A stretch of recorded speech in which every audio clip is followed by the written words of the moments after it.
សិតឥន្ទ្រីពីរក្បាលត្រូវបានចងជាប់គ្នាដោយខ្សែយ៉ាងមាំមួយខាងឆ្វេងគឺមានសាច់ស្រស់មួយដុំខាងស្ដាំគឺមានមែកឈើខ្ពស់មួយខ្សែនោះខ្លីណាស់បើចង់រស់រានមានជីវិតពួកវាត្រូវតែដើរទៅមុខនិងថយក្រោយជាមួយគ្នាតែលទ្ធផលវិញពួកវានឹងធ្វើយ៉ាងដូចម្ដេច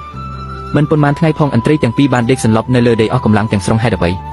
ដោយសារឥន្ទ្រីមួយក្បាលវាចង់ហើរទៅទម្លើមែកឈើដែលខ្ពស់នៅខាងស្ដាំនោះ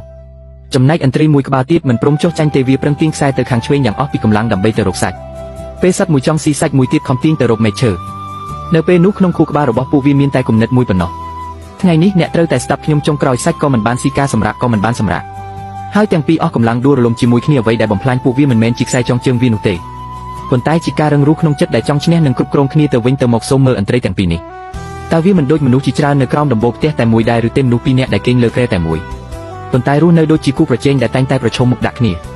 ពេលដៃគូស្ងៀមស្ងាត់ដោយសារនឿយហត់អ្នកគិតថាជាការធ្វើបាបផ្លូវចិត្តពេលគាត់និយាយពិភាក្សាធម្មតាមួយអ្នកបែរជាយល់ថាជាការប្រឆាំងឬប្រមាថអ្នកខ្សែមួយដែលមានឈ្មោះថាការចង់ឈ្នះត្រូវបានអ្នកទាំងពីរចង់ឲ្យរឹតតែតឹងឡើងរហូតដល់វាคล้ายជាចំណងដែលរឹតនឹងបេះដូងរបស់មនុស្សពីរនាក់តាមទស្សនវិជ្ជាចិត្តវិទ្យាការប្រកួតប្រជែងអំណាចក្នុងទំនាក់ទំនងស្និទ្ធស្នាលជាការឆ្លុះបញ្ចាំងពីភាពខ្វះខាតនិងអសន្តិសុខនៅក្នុងចិត្តរបស់ខ្លួនឯងយើងកាន់តែទន់ខ្សោយខាងក្នុងយើងកាន់តែចង់ប្រើភាពរឹងមាំដើម្បីគ្រប់គ្រងអ្នកដទៃប៉ុន្តែទំនាក់ទំនងដែលអាចស្ថិតស្ថេរយូរអង្វែងមិនដែលអាស្រ័យលើការយកឈ្នះគ្នានោះទេវាអាស្រ័យលើភាពទន់ភ្លន់ការយោគយល់និងការគ្រប់គ្រងគ្នាទៅវិញទៅមកសាកល្បងលេងកាន់ខ្សែដែលតឹងពេកនោះទៅទម្លាក់ចោលពាក្យមួយឃ្លាថាខ្ញុំត្រូវតែជាមនុស្សត្រូវជានិច្ច